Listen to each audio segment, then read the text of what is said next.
really learning uh,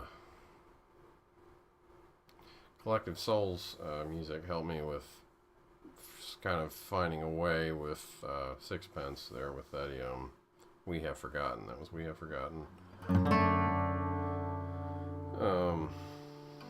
And that started with the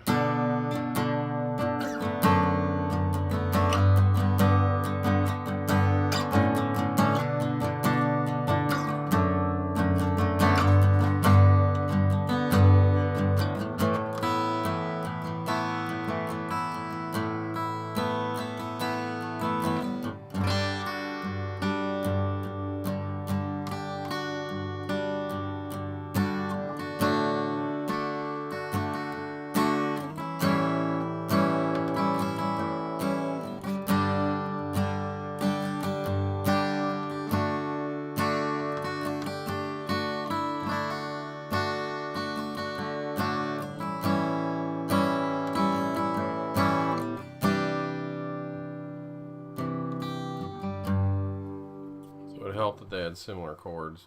A lot of the progression was very similar and things.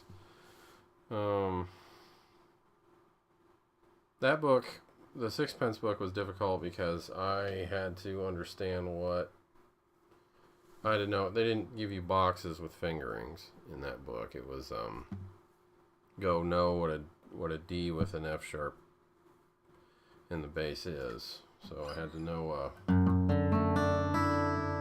That's actually a D second, I guess, technically.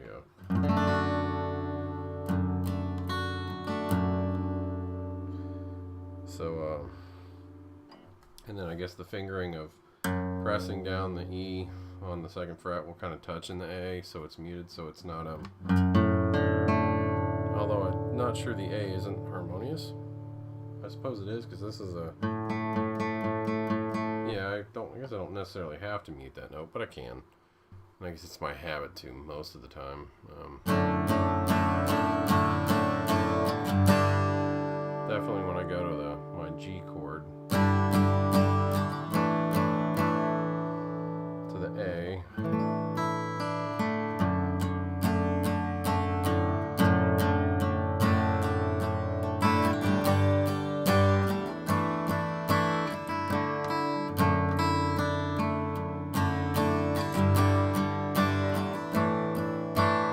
The B minor, I just kind of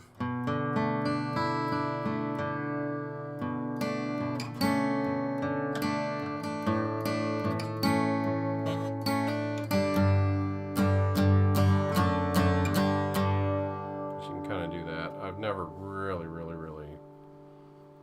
like tried to learn that song, like try to play it the way they do. They might even do it in a drop D, honestly. I wouldn't be surprised to find out. The book never gave you that suggestion. The book gave you the names of the chords, and it left you to your fingering abilities to figure out where to go on the fretboard. So that book was what that was for me. The first Jars of Clay book was interesting because it didn't give you the alternate tuning. It gave you like first position chords, I suppose, to kind of go by. And I wasn't like knowing I could do a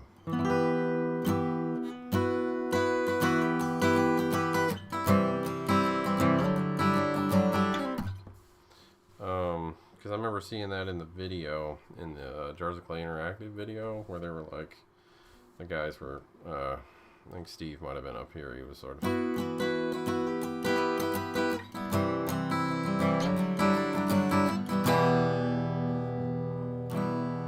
and I don't know if Matt is doing the alternate tuning guitar.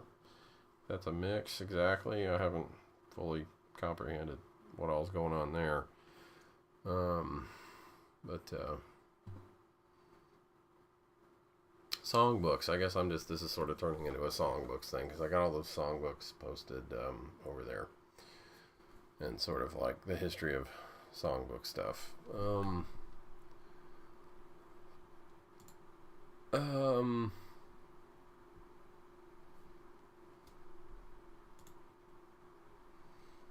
So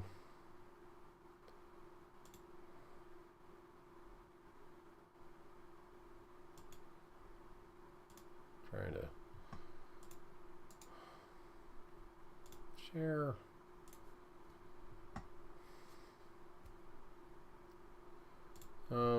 But yeah, I don't know. So songbooks were good, and they were, you know, in a way they kind of left you to figure stuff out. Like the Sixpence books especially, they would give you the chord name, but you had to know a fingering. You had to have some fingering knowledge in order to really go anywhere with that, which I guess in a way kind of freed you to figure things out. Or you'd go and find a book or something and, oh, that looks that way, and you would play it and decide whether or not you were on the right track with what you were coming up with fingering wise.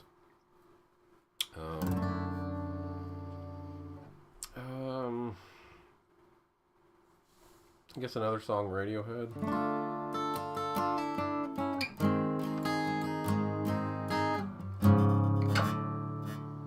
Yeah, that one. I had to be shown the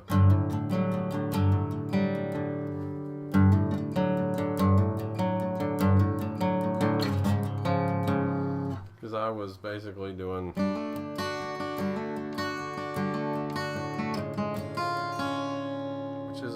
it's pretty close, but I know it's not what's going on. You know, it's up in the bass strings, so it's kind of cool how they can just, like, the whole chord just and like it slides into that place or something, like it's trippy, you know, sort of aliens and things being trippy.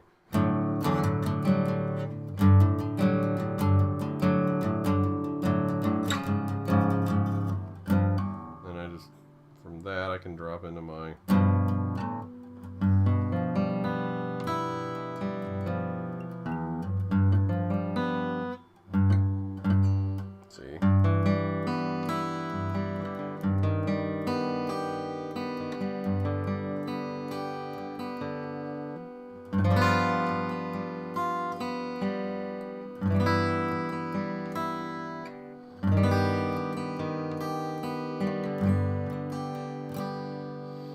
it's not the right way that Radiohead plays it, but that's sort of the way that I didn't buy a Radiohead book for a long time to figure out that tune. I kind of tried to figure it out on my own for a while, so I kind of was able to, since I was familiar with bar chords, I kind of knew that D minor was happening here instead of, and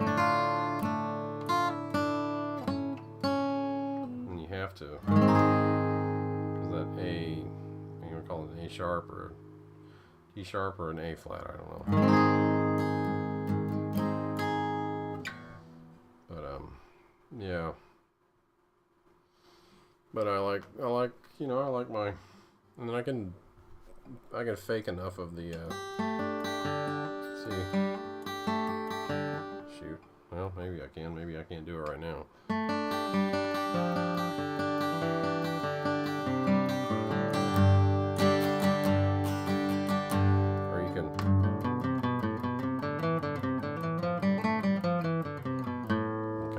Scale. That's not, which isn't exactly right on that part, but I was satisfied enough with what I could do. I could play something and get through the tune. I mean, I still like the tune well enough. I mean,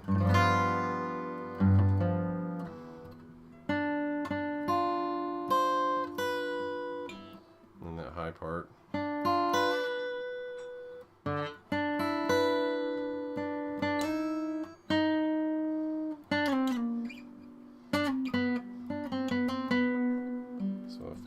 Sounds more like the record, probably.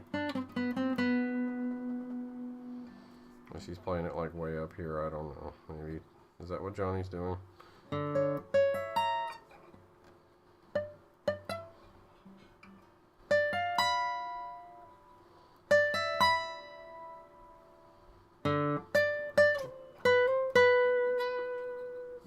So, me and my acoustic struggles with the not signed into the chat. Not even signed into my own chat for my own stream. Gosh. And I have a long name. Gosh, somebody could be commenting right now.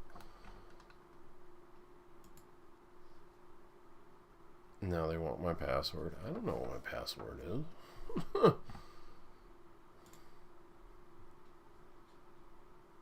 Let's see.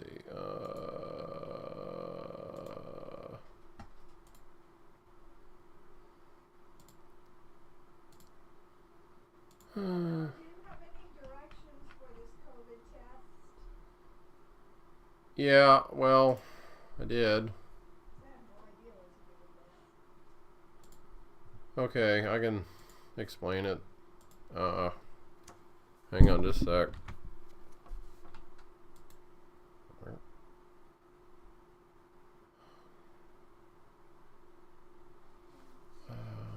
Gosh, use phone or tablet. Tablet, yeah.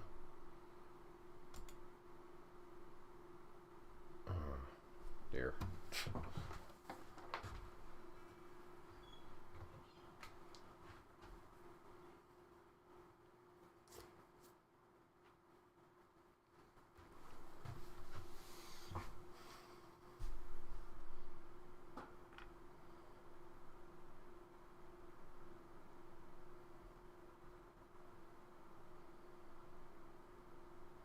Galaxy 24 settings app.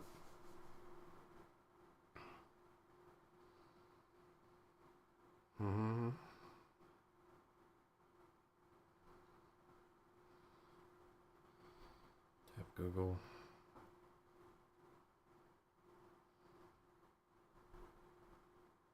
Exhibit. Profile.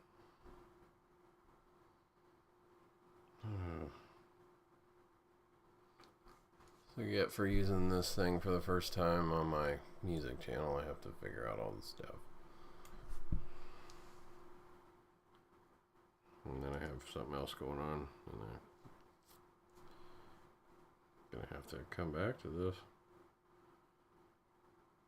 I did. It's true. I'll be back. Hang on. I guess, even though really there's nobody there, but anyway, all right.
coffee there?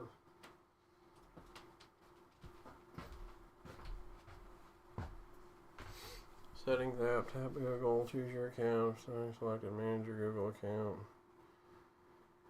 Use an account to get your code. Okay. I'll try another way.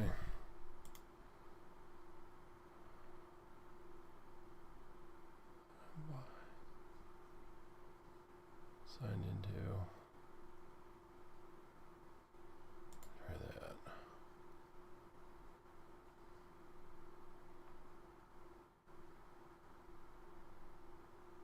Yes.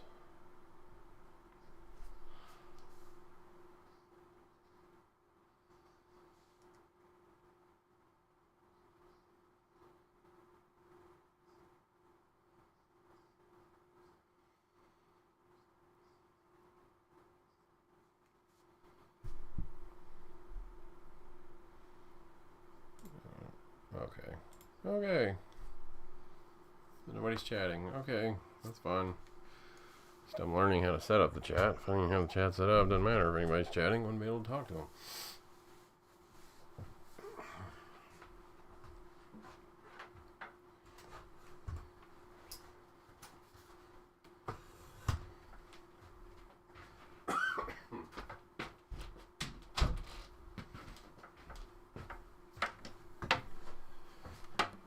So anyway, that's how I kind of went about learning Homesick Extraterrestrial Underground.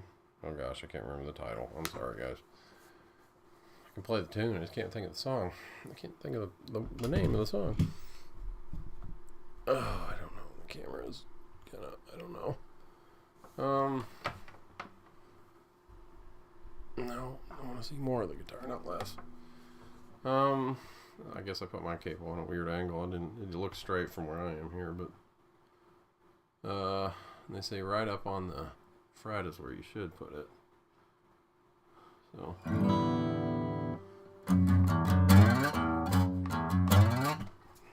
messed around with Nirvana in the 90s and things, and sort of can play Lithium. I always learned it on the E and A strings. I never used the other strings.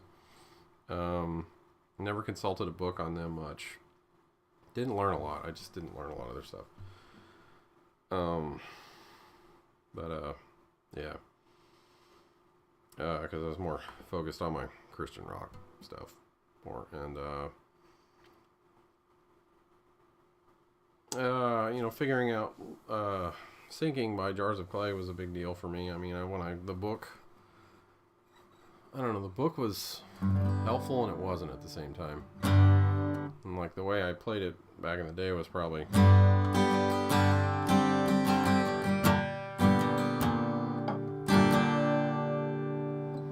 or even maybe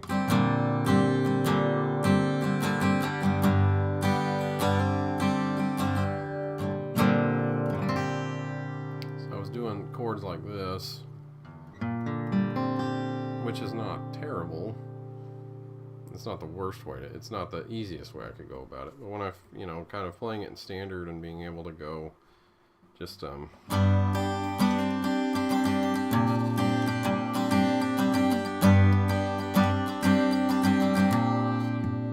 a lot more flow out of that position. And then I did it with the alternate tuning, and, because again, the Jars of Clay Interactive was good because you could see the guys moving. You could see them playing the song, a good portion of it on that. They were doing a sound check or something, and that was cool. But I can play it well enough in standard, so that's cool. So I don't need to tune odd to do that one per se.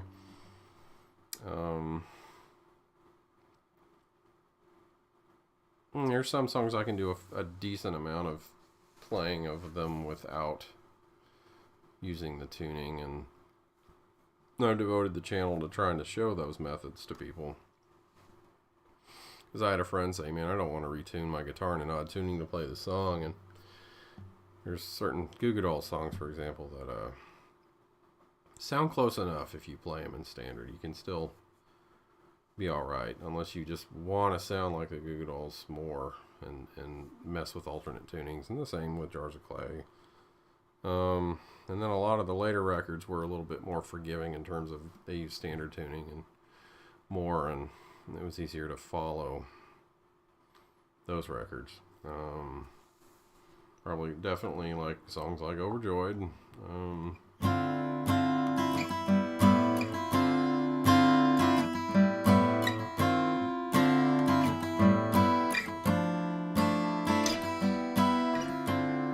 Of course, the book there was confusing. The book on that one gave you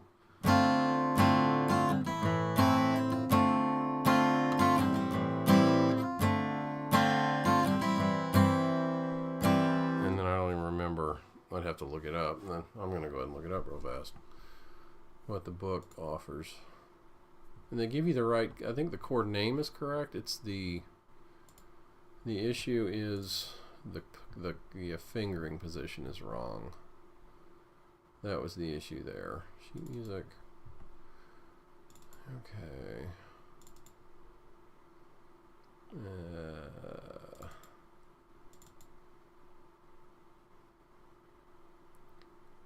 Okay, yeah. Okay. So I'm looking at my music book that I've painstakingly made copies of each page of. So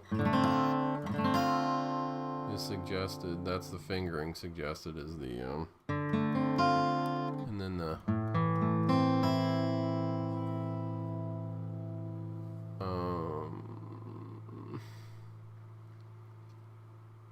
first time it's D minor 9, A minor, then D minor 9, A minor with E in the bass.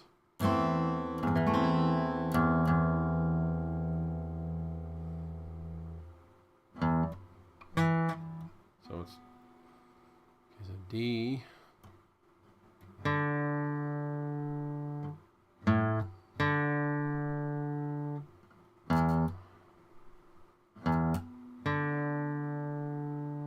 I guess it's probably just trying to capture what the bass guitar is doing.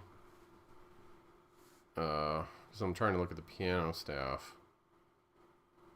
Because I think the bass is basically... I wouldn't say that it even plays a C. I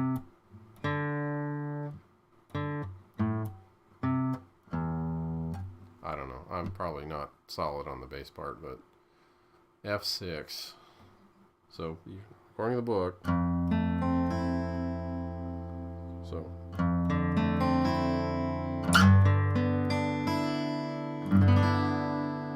Well, actually the book says do this.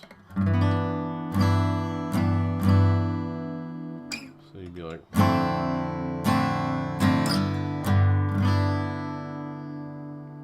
And then you'd be. It's or it could even be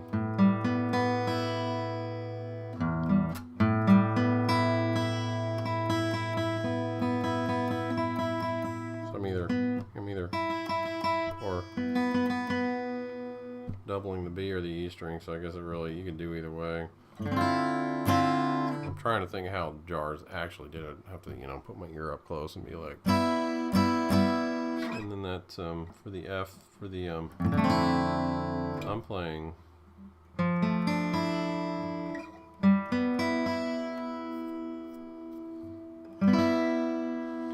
and one thing I guess I probably grabbed from the electric was more the meaty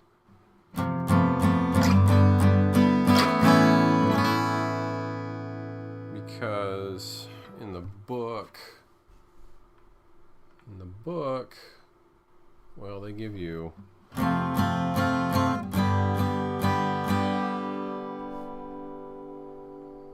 that, and then they give you A, and then,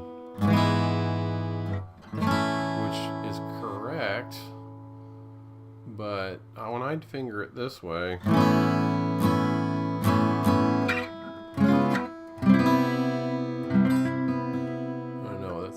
difference. It's a C chord still, and harmonious with a major seventh, but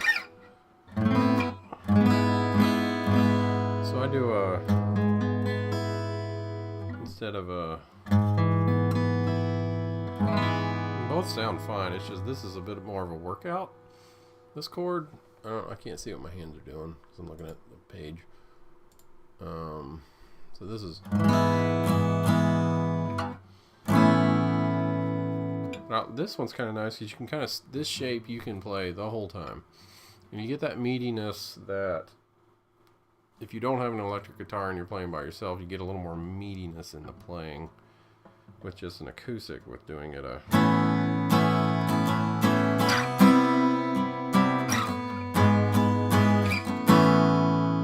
except for the E with the G sharp and the bass, that's about the only time you have to change your fingering a little. You can kind of go back to the F to the G.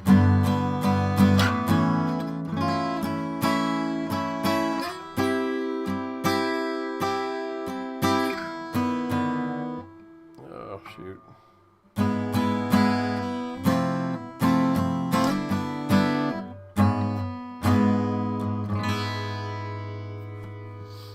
And I kind of like doing that.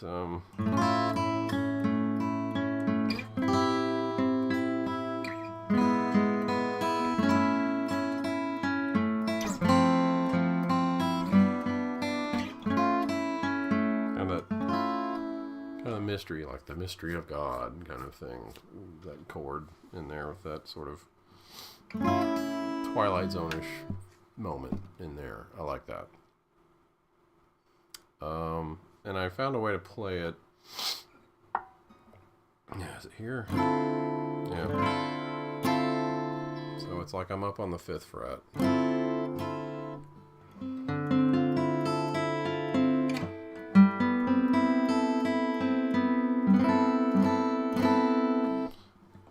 And you can have another second, this be a second guitar and kind of fill out more sound or something. And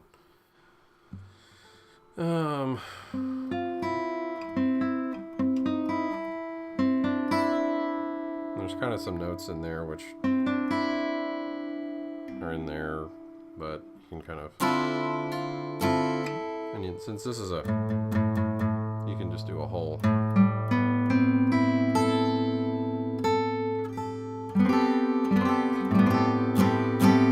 Get away with a chord like that, and I feel like there's that 70s sound.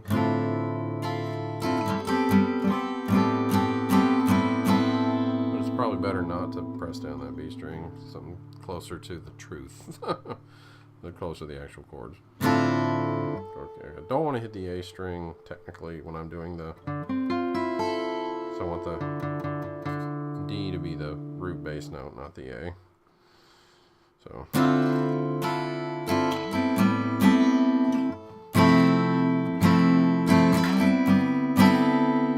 So I can I can press down the low E here, I can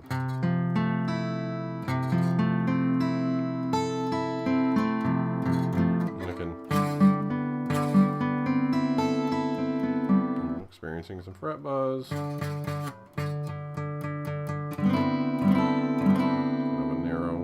Narrowing the frets there. But I can also just mute the low E and just wait for the meaty part to happen, and just before the chorus kicks in. And again, I can do that.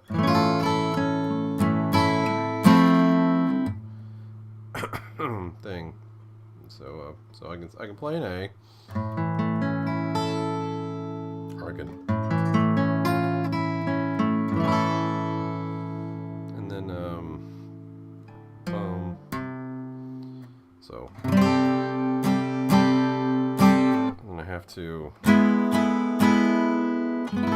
get that. I guess the E with the F sharp. I'm doing it here, so I'm not. There's an E. This, if you had a bass player playing the F sharp, you could.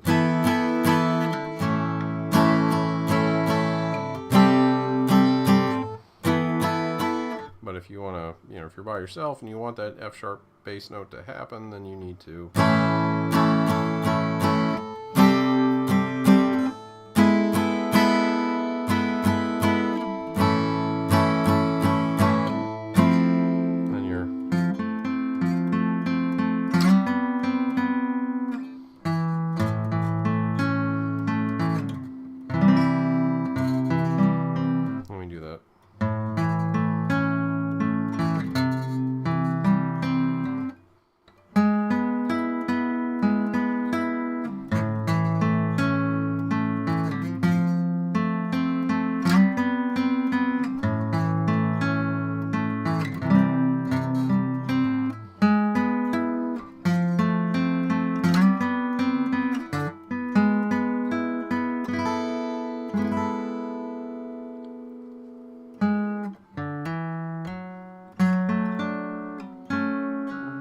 that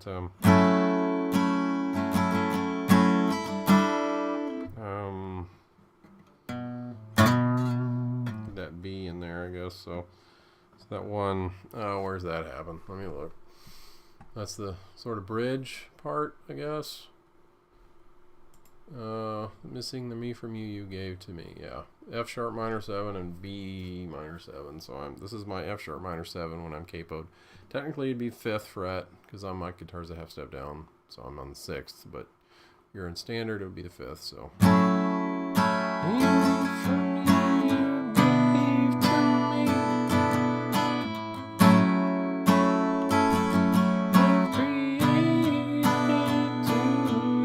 Minor 7, or even, no, not that, wrong finger, middle, ring finger.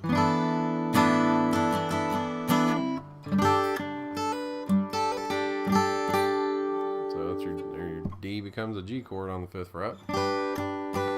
So I can kind of mess around with that E minor 7 shape. And if I'm being technical, I guess.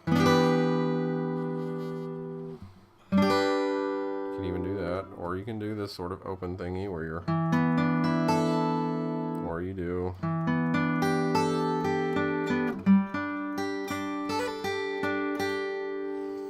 then you're back to your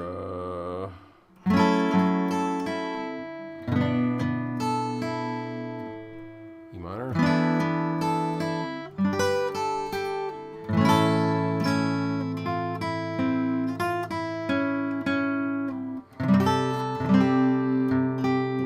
Back into the chorus.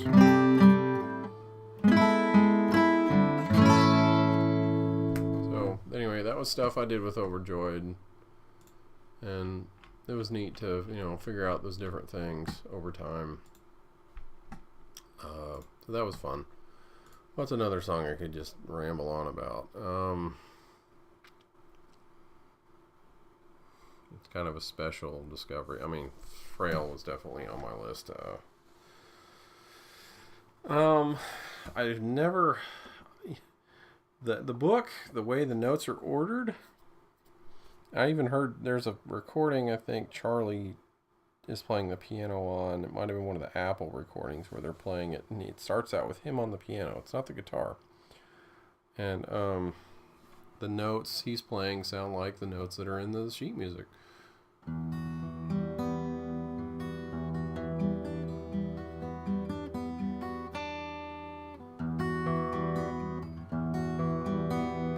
Because the way I learned it was,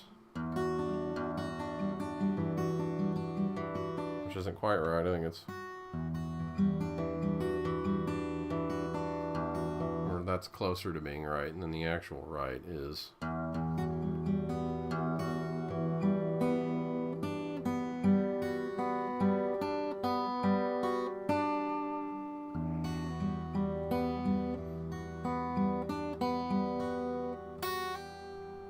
And then there's that song. When I first heard Frail, I was like, I have to learn this song. So I was like, so I started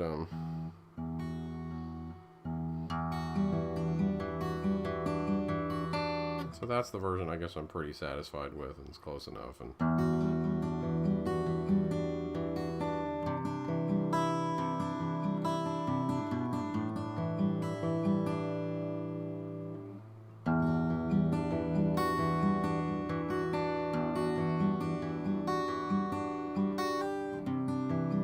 kind of always want to let that ring, and I always finger it wrong, so I don't let it ring. I always end up muting it.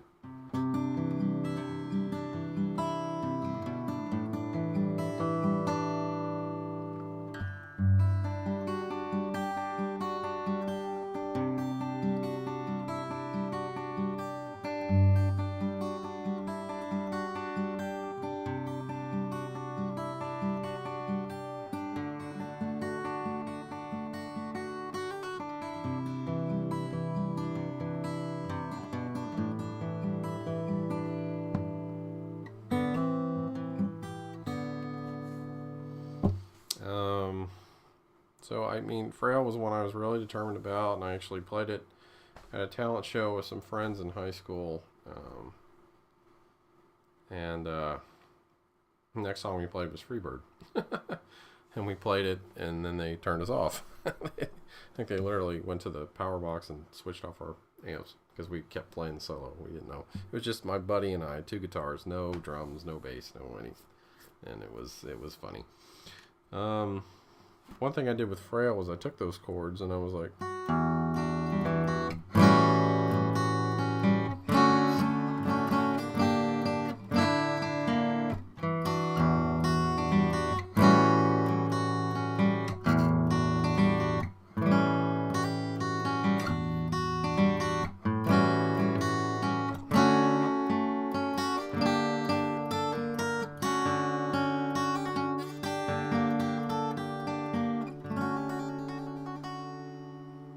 I might have started the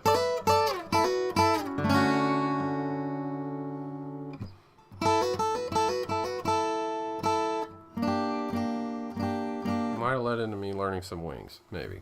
Who knows? A little bit. That's the only Wings song I can play.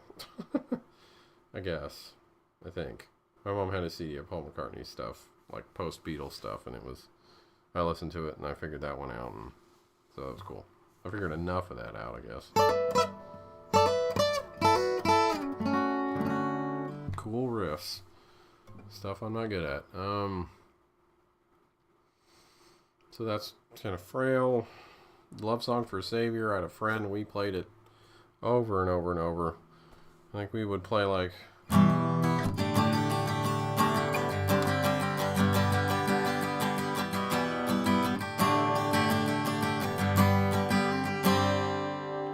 and then that's another one where I'm like, let's see what happens when we capo. So I was like,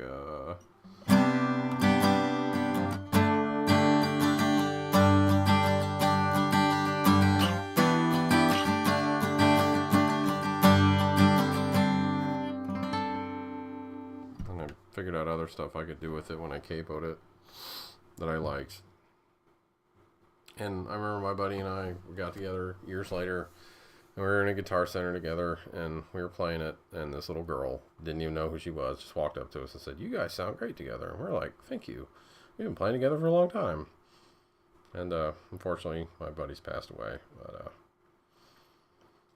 that was a nice moment. I'm glad we had that moment. Glad that happened. Sorry he's gone.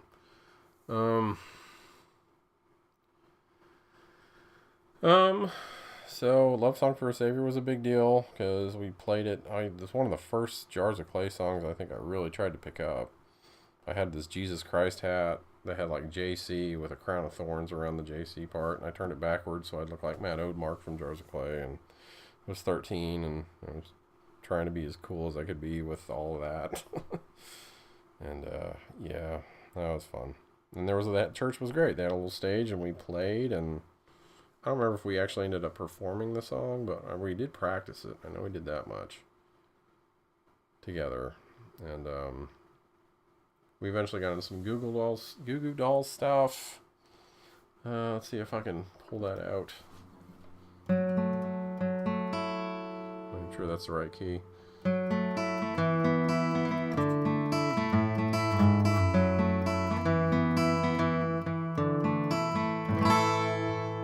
Recognize that one.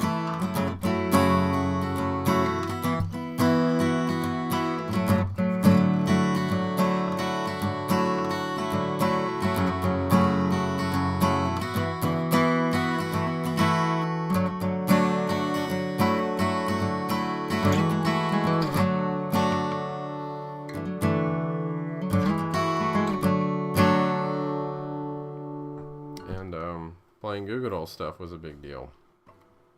Being able to figure out slide was a big deal with my buddies. Like, and then my buddy, he liked the song by Tonic called "If You Can Only See the Way She Loves Me." He's like, "Can you figure this one out?" And I was able to figure it out. If I could still play it, I don't know. Let's see.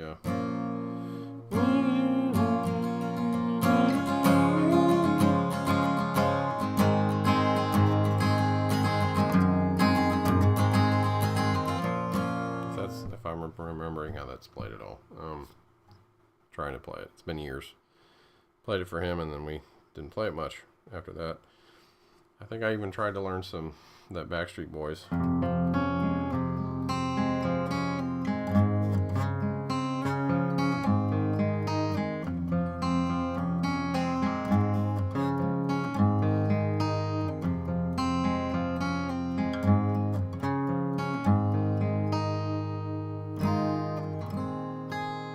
And so yeah,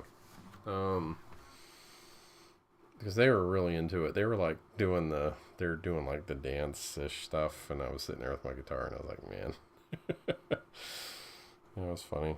We were in John's room. That was funny, years and years ago. Um,